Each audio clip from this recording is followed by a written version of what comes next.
Banyak cara dalam menekan golput warga pada pemilu nanti. Di Bengkulu, wali kota setempat memberikan uang 100 juta rupiah kepada warganya jika di TPS mereka angka golputnya paling rendah. Hadiah uang tunai 100 juta rupiah berasal dari dana APBD dijanjikan wali kota Bengkulu, Helmi Hasan, untuk merangsang warga mencoblos pada Pileg 9 April nanti. Nantinya uang akan dibagi berupa 90 juta rupiah untuk warga dan 10 juta rupiah akan diberikan kepada para petugas di TPS. Caranya, Komisi Pemilihan Umum setempat akan mencari TPS dengan angka golput terendah. Wali kota juga berjanji memberikan apresiasi khusus kepada pejabat setempat yang ikut mensukseskan pemilu.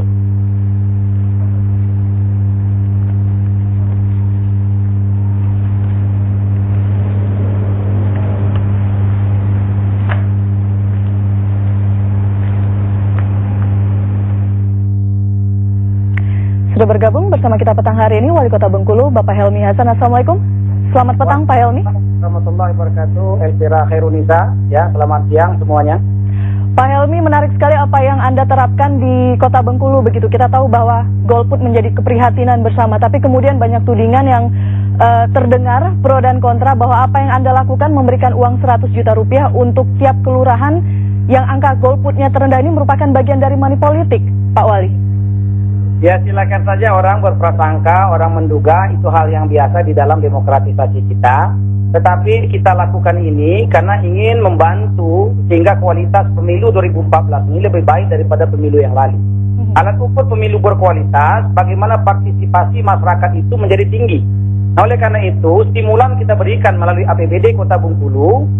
Pembagiannya nanti, ya, dikatakan money politik itu kalau sebelum pemilu, uangnya nanti setelah pemilu selesai. Nah, masyarakat bisa datang berbondong-bondong nanti ke TPS, siapa yang sudah mencoblos, nanti siapa yang dapat itu diundi. Nah, kemudian dana 100 juta ini, 90 juta, kita peruntukkan untuk nanti 30 TPS yang mampu menekan angka golput.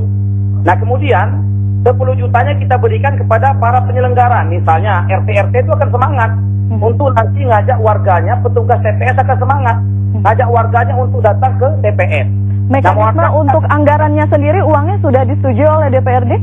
Ya, sudah ada. Sudah ada, berarti dananya sudah ada ya? Sudah ada, dananya sudah ada di APBD. Tinggal nanti setelah pemilu, ya, itu diberikan nanti, bukan sebelum pemilu. Kalau sebelum pemilu nggak boleh, setelah pemilu nanti. Baik. Ya. Pak Wali, berdemokrasi adalah bagian dari proses pembelajaran politik. Bagaimana Anda kemudian memberikan pelajaran terkait politik, tapi kemudian dengan menggunakan uang? Menurut Anda sendiri ini merupakan contoh yang bagus atau bagaimana?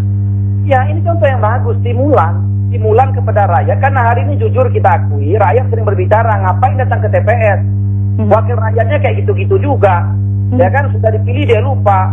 Lalu kami meninggalkan pekerjaan. Dan ini juga untuk menghindari money politik, ya kan? Jadi nggak perlu diterima orang saling ngasih uang. Kasih uang berapa? 50 ribu, 100 ribu, ngapain itu uang haram?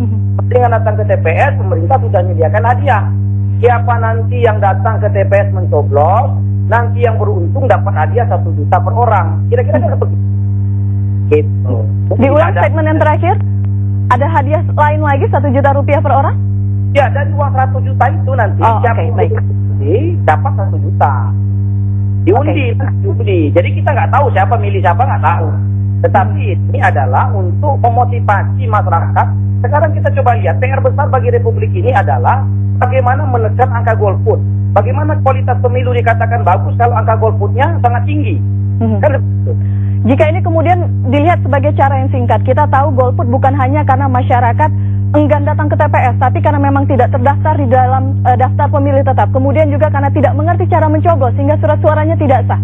Ada jalan lain yang kemudian pembelajaran itu sudah dilakukan sebelum akhirnya kemudian ada kesimpulan pemberian uang ini adalah yang utama. Ya, kita juga melakukan di halaman pemerintah Kota Bengkulu. Kita undang seluruh calon-calon itu dengan KPU, dengan Pak Kapolres, dengan Pak Kajari semuanya. Kita buka bedah caleg. Jangan sampai masyarakat tidak tahu calon anggota legislatifnya yang mau dipilih. Ya kan, karena visi misinya nggak tahu, track recordnya nggak tahu. Ya kan, jangan sampai nanti mereka memilih orang-orang yang tidak pantas menjadi wakil rakyat. Nah, pemerintah Kota Bengkulu punya kepentingan besar siapa yang menjadi wakil rakyat nanti, baik di tingkat 2, provinsi maupun pusat. Oleh karena itu pemerintah Kota Bengkulu dengan SKPD-nya ingin agar kualitas pemilu ini baik dari yang hadir hasil pemilunya anggota DPR yang pro rakyat, seperti itu. Ini mohon maaf, beberapa kali Anda mengeluarkan kebijakan yang cukup kontroversial. Sebelumnya juga terkait sholat berjamaah begitu, Pak Wali. Ya. Ada yang mengatakan bahwa ujung-ujungnya ini hanya sebagai ajang untuk mencari popularitas Anda sebagai pimpinan di Bengkulu. Ya silakan saja orang buang pandangan seperti itu kan nggak bisa kita halang-halangi. Yang penting yang tahu niat kita ini kan Allah Subhanahu Wa Taala. Ya, pandangan orang tuh selalu ada yang positif, ada yang negatif. Kita tidak bisa melihat pandangan-pandangan orang. Yang kita lihat sekarang adalah apakah ini punya manfaat atau tidak. Kan seperti itu. Ketika memang ada manfaatnya, kenapa kita harus takut untuk dipandang miring? Nggak masalah pandangan miring itu. Baik. Orang Nabi pun ada yang memandang miring kok. Baik. Ada beberapa pihak yang meminta untuk Bawaslu ataupun Panwas untuk menindaklanjuti hal ini. Apakah betul ini bagian dari money politik atau tidak? Anda siap untuk proses itu? Oh, sangat siap, dunia akhirat siap kok. Siap. Oke, baik. Terima kasih Pak Helmi Hasan, Wali Kota Bengkulu. Assalamualaikum, selamat petang. Waalaikumsalam warahmatullahi wabarakatuh.